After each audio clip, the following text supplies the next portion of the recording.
How to lose lots of money investing. Hi, everyone, and welcome to another episode of Insights brought to you by Ainslie Bullion and the Gold and Silver Standard. Today, we welcome back Sam with that very provocative title, but one that I think we really need to address and actually have a bit of a look at. So welcome, Sam. How are you going? Great, Chris. How are you? Yeah, really good. Like I said, a bit of a provocative title today, but I'm reading through that article, I get the message, and I think it's one that's really good to share with everyone. So can you give us a little bit of an overview of what that title means? Why you came up with that today? Because there's so much focus on analyzing markets and not much on what people actually do at the end of the day with their investments. And you can go down a lot of rabbit holes so deep into analytics and macroeconomics and all these sorts of things, but then not actually taking action correctly is so easy to do. And these are things I get asked every day. So it drives me a bit crazy from time to time, and I have to address it. I love it, and I think it's so valuable to really take a step back because I'm guilty of that as well. You spend so much time looking at the big picture and the macro and what should happen that sometimes you forget the whole reason you're in it in the first place, which is, let's face it, to make some money. So Yeah. I thought that was some great points today. I'd like actually to go through them and get your sort of bit of a deep dive on each of them. But so can we start off maybe with that first one about focusing on getting a good buy price, because you were framing this in the negative to really make people think, oh, that's how I interpreted it. And one way to lose money, you said, was to focus on getting a good buy price. Can you explain what that means? Yeah, absolutely. So focusing too much on the buy price. So what is the buy price? Well, people look at that and they explain to me their buy price as if it's their whole investment. They say, I got in gold at 2,400 Australian dollars, or I got in whatever it is, a certain coin at $10,000. Yep. And then when it comes to their sell price, your sell price, investors who are experienced will always tell you selling is half the equation. So it doesn't matter too much where you buy; it matters where you sell. And an experienced investor will have some sort of game plan, like an exit strategy, get in at a certain point and get out, say, 5% higher. And inexperienced investors just trying to pick the bottom. And then what do they do with that? Well, they do nothing. They have euphoria if it goes up. And then if it goes down, sometimes it can even go under their buy price. And then they panic sell. So all the energy and all the patience it takes to try to pick the bottom of the market, and what happens, you actually make a loss. Whereas someone who just kind of buys generally where they think it's a good time to buy, or where they think, in the case of gold, maybe inflation is going to be a worse problem, and then just waiting for it to go somewhere above and selling. And that's so valuable, that advice, because I was having a very similar conversation with a customer in store yesterday, actually, talking about this idea that you want to do the opposite of what, or you seem like you want to do the opposite of what the market's doing often. That's the advice, and I know that's a point that you make it further down following the crowd, but this idea that you get the buy-in and then you haven't actually thought about when you're going to sell. And the time when it's best to sell, often that's when you're most bullish, because everyone's talking about it, everyone's piling in. And that's when you should be, you should be selling, but you can't bring yourself to do it because you put all that effort in to picking when to buy and no effort into forward planning where you're going to sell. So very valuable, I think. Another point that you brought up in the article was talking about market cycles. Now, this is something that some people will probably consider to be common, like logical, and that they should have thought about. But you say there, one way to lose money is to ignore market cycles that have occurred for a long period of time. So maybe give us a bit more background around that, because I think people intuitively know they should follow a market cycle, but often don't know even what to look for. Well, if you look since 1913, there are very clear market cycles, and you could say we're potentially in the sixth boom and bust cycle right now. Um, the COVID crash was a pretty unique one because that happened so quickly and it recovered so quickly as well, with rapid, a rapid influx of easy money around the world. But these big market cycles, people will look at them and take them into account, but then end up getting caught in a smaller cycle anyway, and end up buying the top or selling the bottom. And that just kind of ties into the first point as well, is both of these points, you just need conviction and you actually need an exit strategy. And if you actually go to say, well, look, the stock market's red hot right now, I feel like I'm missing out, I want to jump in. And then you think, okay, what's my exit strategy? You start to think, well, where's it going to go up to? Mhm. Well, I don't know. I think it might be due for a crash. Well, then what are you doing buying? So that's um, that's a really easy way to be sort of a macro economist and then end up falling into what everyone else is doing as well, or just not having an exit strategy. And So this sixth cycle we're in right now, you can clearly see, well, the Fed just paused. We're probably coming towards, going off history, we're probably coming towards the bust. yep. And I think that was a really good point that you made about cycles within cycles as well. And I think a simple way to understand that is time frame. So, if you're trading daily and you're looking at charts all the time, your time frame might be very short.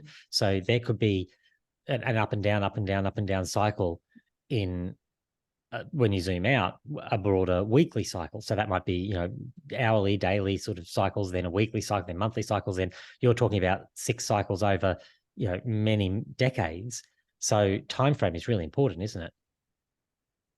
Yes, and if you jump in at the wrong, so in those mini cycles, if you're jumping in trying to catch buys when it's about to switch to a sort of a bust or a sell cycle, and then wait for a retracement, well, that retracement might not go all the way up to even your entry point, and then it goes Yeah, again the wrong way, and it just left holding the bag essentially.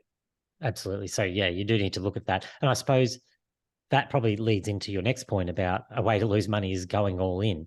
If we've got cycles in cycles, it can be a bit confusing. So what's your sort of thinking around how you would structure entering the market rather than going all in and investing everything all at once? Well, you have to look at the detriments of doing that, because that's why people just focus on the buying price. They don't think about the exit price. So to not go all in, you have to think about what's going to go wrong if you do go all in. So first thing is, did you actually pick the bottom? Let's say Mm. you're buying, for example. What are the odds that you pick the perfect bottom and it's going to turn around on a dime? Well, you get some serious bragging rights and potentially a lot of money, as long as you sell over that, not under that or on that. But it's quite unlikely, isn't it, that you'd pick the bottom? So that would mean you'd want some more money sitting on the sidelines in case there's another dip. Because think about, if you bought, for example, an ounce of gold today, and you have enough for 3 ounces of gold, and then somewhere, say a month from now, the market has a dramatic surprise dip that only lasts a day or two, you'd actually have extra money to jump in and grab that dip and get that much more income from the investment.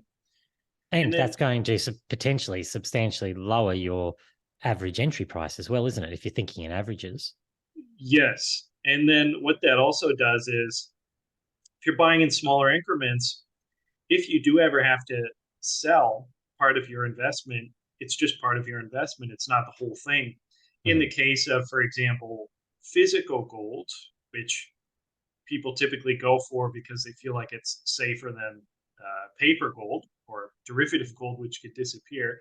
Let's say you buy a kilo of solid gold, and then you just need $1,000 or a few $1,000s. You'd have to go and then liquidate your whole investment to just get some of that money out. Whereas if you've been dollar cost averaging and doing small increments in ounces of gold or 50 grams of gold, etc., and then you needed a little bit of money, you could easily liquidate that.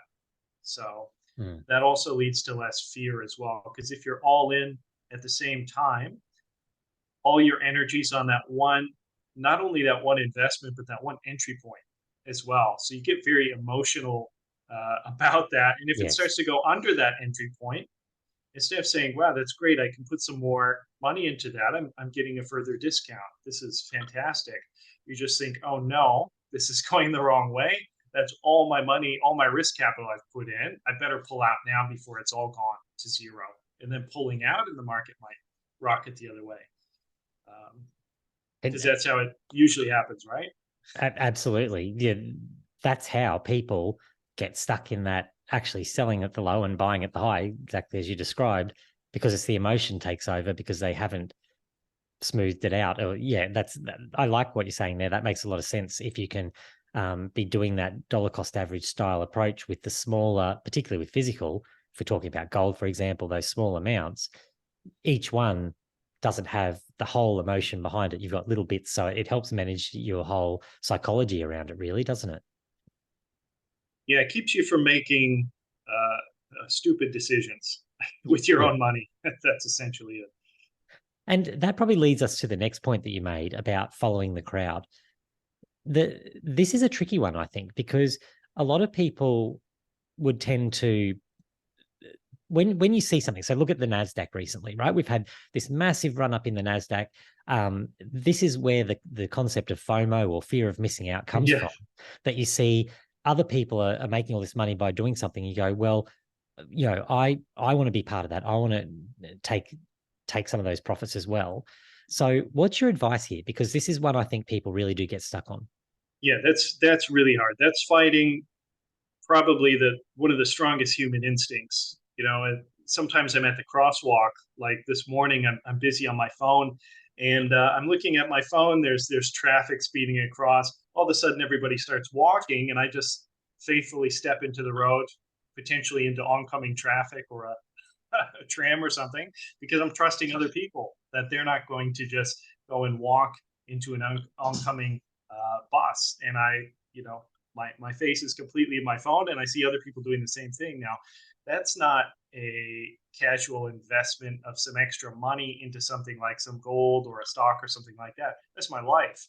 If Yeah. I lose that, I don't have anything. And I'm Yeah. doing that just based on the crowd. So how am I supposed to mentally look at a chart where something's going up and I can see everyone's buying, everyone's going to potentially make money, and rip myself away from just going and jumping in? Or how am I supposed to see if I buy some gold and then the next day the price dips? How am I not going to just go back in the next day and sell it at a loss, or sell it at a price I'm not happy with? And yeah, that's just realizing the mathematics of your entry price and your exit price, and forcing yourself to make a logical decision. And I think that maybe aligns too with what you were saying earlier, around this idea of not focusing on the buy price, or really having a strategy in your mind about how you're going to enter and exit before you start, because it's very hard to not follow the crowd if you don't have your own framework in place. It doesn't have to be a complex framework, but if you don't have anything in place, then you naturally just tend to step off the sidewalk into the oncoming traffic, like you described, I think. Yes, and it's a little bit different as well, investing to most things, because essentially, just in the concept of buying, you're trying to get something that's everyone else is undervaluing. I mean, Mm. so if you're jumping into something that's already at high value, you're essentially existing as exit liquidity for other people who've identified it earlier. Yes, and you don't you don't want to be someone else's exit liquidity, that's for sure. I just wanted to probably wrap this up on one of my favorite points that you made in the article today, which is about indicators. And you just show a really good graphic about sort of people who just put more and more indicators on, and you're just looking at something that is unintelligible. And that's what a lot of people do. So when they first come to trading, they go, "Oh, if I put an indicator on there, that's going to tell me what to do." And then if I put, more indicators on there, it's going to tell me more of what to do. But I've got a good friend who always refers to it as, when you paint with all the colors at once, you end up with brown. And I just think that's an excellent analogy, where you actually diffuse all of them together, you end up with nothing. You can't nothing usable. Is that sort of the point you're making there?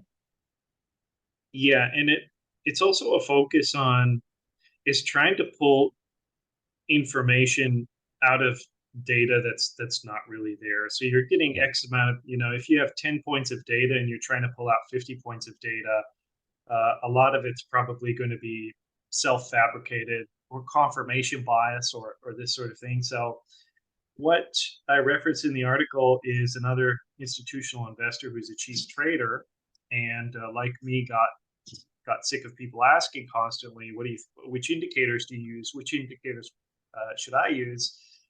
Because most institutional traders that I know of just use support and resistance. They'll look at a major trend line. They'll look at the recent top, the recent bottom, how it's been holding, and they'll try to buy near the low or sell near the top. They're not putting tons of indicators on, trying to find out what's going to happen in the next 10 minutes. Yep. When you do that, not only are you making a mess, like you said, it looks like there's spaghetti on the screen or something, but what you're also doing is you're saying, I'm so smart. You know, Goldman Sachs, JP Morgan, all these big investors, they try to guess roughly within a month or so what's going to turn around and go down or turn around and go up. But me, as a retail trader, I am such a genius. I'm going to pick it in the next 10 minutes or the next day. And then over leveraging as well, or going all in, and then being in for an emotional or a financial or both shock when it goes the wrong way, when really it's no surprise. Absolutely. Well, Sam, thank you for all of that today. How to lose lots of money in investing. I think you've really answered that question. You know, there's some basic things that people tend to do that if you can avoid doing some of those, you know, but obviously we don't want to lose money. We're trying to make money. So I think that's some really good advice and some timely advice that sometimes you just got to step back and look at what you're actually doing and not get caught up in all the noise. So thank you very much for that today. Thanks, Chris. Always a pleasure. Well, thanks everyone for watching. Remember, if you've got any questions for me or for Sam, reach out in the comments on the social platforms. We'll get back to you. We've got people watching them all the time, so they'll let us know and we'll respond to your questions on that. Thanks everyone for who's been doing that as well, because we really appreciate that feedback. It really helps. That's us for today. It's us for this week as well. We'll be back on Monday with Alex to discuss all things markets and metals and see where she's at in her thinking. So until then, have a great weekend, everyone, and we'll see you then.